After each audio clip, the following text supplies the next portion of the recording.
Okay, I selected the hot and cold theory of food and disease with the Hispanic and Latino cultures. So basically, the hot and cold theory states that illnesses are caused by an imbalance between the hot and cold, and that foods and medication have hot and cold properties.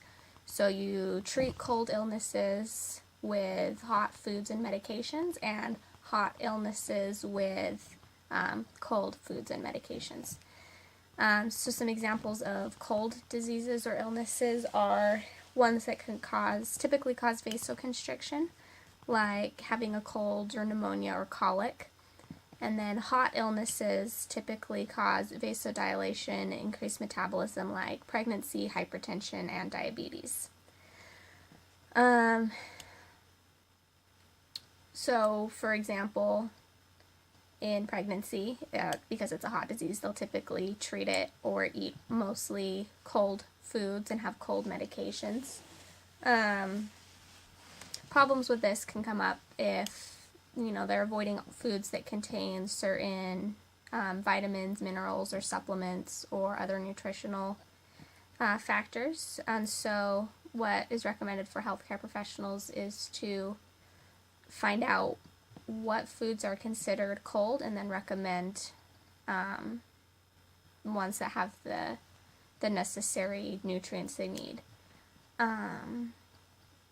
So an example is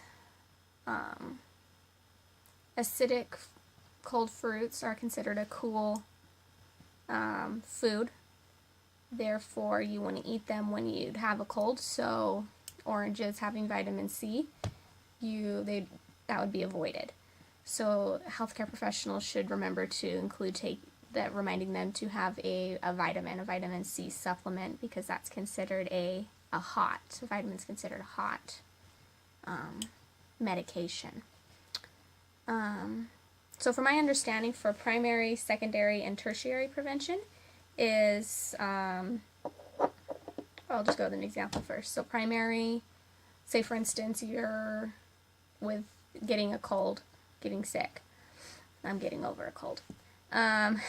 So for primary prevention, it would be avoiding other people with a cold and just anywhere where you would catch a cold. Secondary prevention is you've been exposed to somebody with a cold, so you're doing things like taking vitamin C, zinc, resting to hopefully ensure that you won't get the cold. And then tertiary prevention is treating your symptoms once you've already had the cold, minimizing the amount of damage that it's going to cause. So for the hot and cold theory, this is really just a stretch. So primary would be ensuring that you eat a balance of hot and cold foods so that you don't get out of balance and then get an illness because of the imbalance. Secondary prevention is, I guess if you were exposed to a cold and at a risk of getting a cold or getting pneumonia or other illness, you eat more hot foods to hopefully prevent the imbalance from occurring. And then tertiary prevention is you're already sick, and so you're eating foods and taking medications that will bring your body back into balance.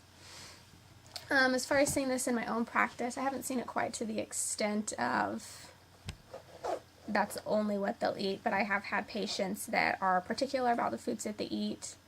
They won't eat everything on their tray, their meal tray. And especially where I work in neuro rehab. A lot of our patients are transitioning from tube feeds to actually getting to eat oral foods, and so we have them on a strict calorie count, making sure that they get enough calories so they don't eat all of their tray, and we're like, you gotta eat, So it can be frustrating if we aren't aware of the reason.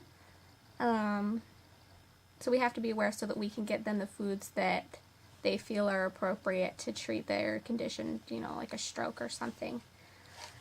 And suggestions for welcoming other cultural practices. I think being open-minded and aware that just because something's different doesn't make it weird or bad. That's how they were raised. That's normal for them. And if that will help with their healing and their ability to get better and improve, then we need to be able to embrace it and work that into their care plan, and so that when they go home they'll be able to be as compliant as possible. So that's it. Thanks.